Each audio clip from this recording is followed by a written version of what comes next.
G அதாவது வந்து புதூர் பாபாவை வந்து 6 மாதமாக வந்துக்கிட்டுருக்கேன். இந்த இந்த சித்ரா பருவத்துக்கு திறக்கணும்னு முடிவு எடுத்துட்டேன். அதுக்கு நிறையா பக்தர்களும் வாரம் வியாழக்கிழமை வந்துக்கிட்டதுனால ஏற்பாடு பண்ணுங்கன்னு சொல்கிறாங்க. அதுக்கான ஆதாரங்கள்லாம் எனக்கு எந்த விதமான இதுவும் கிடைக்கல. வந்து எல்லோரும் யாரும் தலைவரி வந்திருக்குன்னு சொன்னோன்னே, உங்களால் முடியுங்க, நடத்துங்க, நாங்கள் வந்து உங்களோட ஒத்துழைப்பு தரோம் அப்படின்னு எல்லோரும் சொல்கிறாங்க. அதுக்கப்புறம் இவர் நம்ம ஃப்ரெண்டு இவர் பேர் என்ன, இந்த வீட்டுக்காரர் அன்றைக்கி நைட்டு கொண்டாந்து விட்டது அவர் சீனிவாசன்ஜி வந்து ஆம்பத்தூர். அது கைவியில் இருக்கவும் நான் நினச்சிருந்தேன். அதான் சீனிவாசன் அவர்தான் நினச்சேன். சீனிவாசன்ஜி வந்து உங்கள்கிட்ட ஒப்படைச்சிட்டு காலத்தீஸ்வரன் தான் அதுக்கான பரிபூர்ணமான பதில்கள் கொடுப்பாப்புல அப்படின்னு சொன்னோன்னு தான் உங்களோட வந்து நேராக தரிசனம் கண்டு மக்களுக்கு தெரிவிக்கிறதுக்காகவும் சித்ரா பௌர்ணமிக்கு திறந்துடுவேன்னு நம்பிக்கை இருக்குது. ஆனால் அதுக்கப்புறம் வந்து நான் நாகூருக்கு போயிட்டு இருக்கும்போது நாகூர் உருசு சந்தனக்கூடு என்னைக்கு நடக்குதோ அன்றைக்கிலேருந்து 10ஆம் நாள் தான் இங்கே நடக்கும் அப்படின்னு சொன்னாங்க. அதுக்கான ஆதாரங்கள்லாம் என்கிட்ட எதுவும் கிடைக்கல. அதுக்கப்புறம் அங்கே ஒரு பாயை பார்த்து நாங்கள் இது தெரிஞ்சதுனால பார்த்து நான் உங்களுக்கு எப்போ தேதின்னு நான் நவம்பர் மாதம் உங்களுக்கு செய்தி சொல்கிறேன்ட்டாங்க. அதுக்காக முயற்சி பண்ணிகிட்ருக்கேன். அது இல்லாமல் இங்கே வந்து அந்த பழைய திருவிழா வந்து நடந்த பத்திரிக்கைகள் ஏதாவது இருந்தாலும் மாடல் கொடுங்க. சித்ரா பருவத்துக்கு 100க்கு 100 திறந்துடுவேன் நம்பிக்கை இருக்குது. ஆனால் இந்த நவம்பர் மாதம் சந்தனக்கூடுக்கு திறக்கணும்னு நான் முடிவெடுத்திருக்கேன். அதுக்கு வந்து பாபா தான் முயற்சி பண்ணணும். நிறையா பேர் சொன்னாங்க, அதெல்லாம் பூட்டெல்லாம் முடியாது, கட்டடத்தை தான் பூட்ட முடியும், பாபாவெல்லாம் பூட்ட முடியாது. அவர் வந்து அங்கே இருக்கிறாரு, இவங்க பூட்டுட்ருக்காங்க, நடக்கட்டுன்னு இருந்துகிட்ருக்கிறாரு அப்படின்ட்டாங்க. இப்போ வந்து நீங்கள் உங்களுடைய உபதேசம் அறிவுரை நான்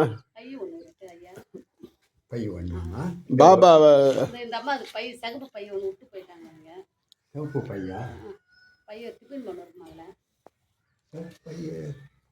இல்லையம்மா இங்கே அவங்க போகும்போது இது இங்கே இருந்தால் உங்களுக்கே தெரியும். அப்படி பாருமா. ஓகே, வீடியோ ஓடிட்டுருக்கு. உங்கள் உபதேசம் திறக்கிறதுக்கு நான் வந்து உங்கள் மூலியமாக வந்து நீங்கள் அந்த ஆன்மீகத்தில் இருக்கிறதாகவும், அதாவது பிரம்மச்சரியமாக இருக்கிறதா தானே சொன்னீங்க. மேரேஜ் ஆகிடுச்சா? எனக்கு கல்யாணம் ஆயிடுச்சா? ஓகே, சாரி தெரியாமல் சொல்லிட்டேன். நான் வந்து பிறப்பால் இந்து, வளர்ப்பால் முஸ்லீம்.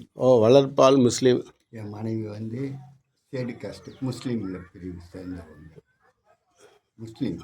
உங்களுடைய தர்மபத்தினி வந்து மும்தாஜ் பேகம் இல்லை, பாத்திமா பீவி. ஓகே, வாழ்த்துக்கள். மூசாவுக்கும் தெரியும். ஓகே, இந்த கிராமத்தில் இருக்கிறவங்களும் அத்தனை பேரும் தெரியும். இப்போ அவங்க எங்கே இறந்து 8 வருஷம். மௌத்தாகி 8 வருஷம் ஆகிட்டாங்க. வாழ்த்துக்கள், அல்லாஹ்கிட்ட இருக்காங்க. அவங்க எங்கே பிறந்தாங்கன்னா காஷ்மீர் காலசபாவா இல்லை, ஆமாம் காஷ்மீர். இந்த மஸ்தான் பாபா கிட்ட ஒரு 60-70 ஆண்டுகளுக்கு முன்னால் காஷ்மீரில் மஸ்தான் பாபா இருக்கிற இடத்துல என்னுடைய மனைவியினுடைய தாய் தகப்பன் அங்கே போய் 60 ஆண்டுகளுக்கு முன்னாடி அங்கே இருந்தாங்க. குழந்தை செல்வம் இல்லை. குழந்தை இல்லாதனால சந்தான பாக்கிய வேண்டி அவங்களுக்கு குழந்தை செல்வம் இல்லை. அவங்க பிறந்தது காந்தி பிறந்த பாவாநகர் போர்பந்தர். யார் உங்கள் மாமனார் மாமியார் பிறந்த இடம் போர்பந்தர், மகாத்மா காந்தி பிறந்த இடம். ஆமாம், போர்பந்தர். இதுதான் உண்மை. ஓகே, அப்படி அவங்க இருந்து அவங்க நிறைய வசதியானவங்க.